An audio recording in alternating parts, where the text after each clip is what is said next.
Vic, just reached the end of home internationals weekend. First of all, looking back on that game against Wales, a real tough one. Wales really up for it, and conditions not the best to play in. How did you find the team adapt to that? It was a really good game. I was really pleased that Wales were able to give us such a good game, because we needed to practice so many things, and it was good to have that physicality. I thought Wales played well and we were challenged, but it was good that our main focus was to stay calm.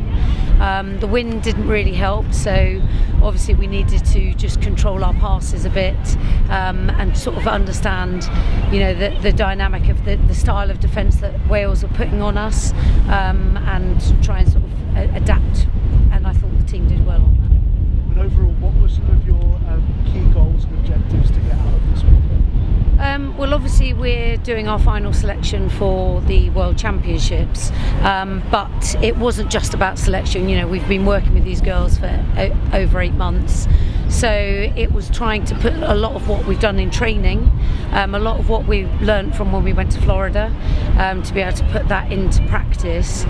So each game we had different focuses and different targets to do with what we've been working on our tactics, and so it was just a really good opportunity to try and implement various things, right across the pitch. So really good. Has that been a real great help last week at senior regionals, and then this week home internationals, having all those training weekends, finally seeing it in practice? Yeah, definitely. And also actually playing with a 15-metre fan properly marked out and working with the rules there.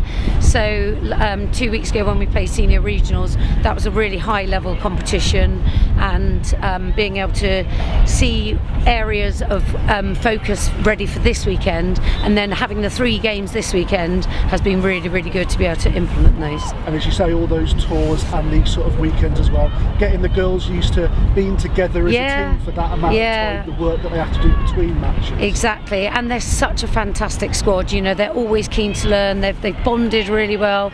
They've become really good friends, and they just do everything for each other. And actually, for us as coaches, we've got to know them so much better over this time, and they're a fab group to work with. So really excited for the upcoming 4 months. And what do those 4 months look like now? What's the sort of the plan and preparation that's going to go into sort of peaking and all? Yeah, so we've got a mixture of some training squads. We'll do some training matches. We've got senior England to play, but we're playing Netherlands, senior Scotland.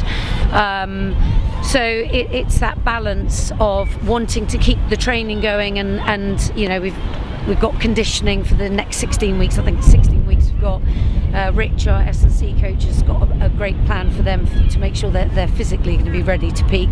So from a coaching point of view, we're just going to keep focusing on what our tactics are, our style of play, keep working and drilling our stick work, because at the World Championships, we've got to be on top form.